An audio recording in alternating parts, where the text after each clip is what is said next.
No, the current system is a duopoly or a one-party system because the candidates for both parties are very similar.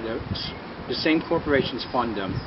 A lot of their stances are the same. I definitely think that there's a lot of stark differences between the two major party candidates. There's still obviously a lot of differences, but I definitely see how people will say, oh, they both have a lot of money in their campaign. They both are getting some of the same donors. Why we're pushing for a third party? One is so people have a choice between the Democrats and Republicans. Second, because they'll push issues that people that the Democrats and Republicans won't push. Especially at the local level, I think third-party candidates are a great option. I think that basically if we want to have that kind of vibrant democracy that is going to have more options for people, then them participating is that first step. I can't comment on whether or not that's actually really, maybe if it's a throwaway vote, or if it really is, maybe we really need that to get our democracy in the right way, headed in the right direction.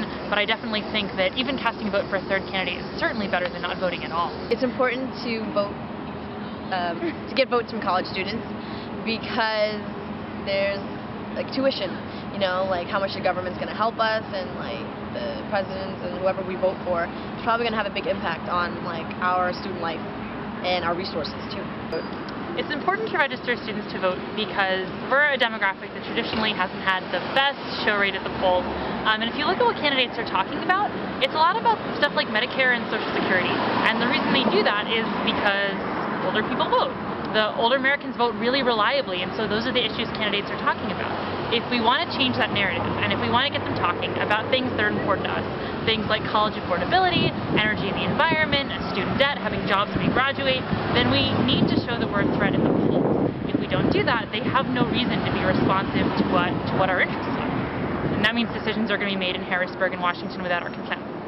Some college students are old enough and they don't even bother to vote, so I don't think they even know the value of their vote and how every vote can make a difference. Everything's like a ripple effect. It's gonna make a difference no matter what.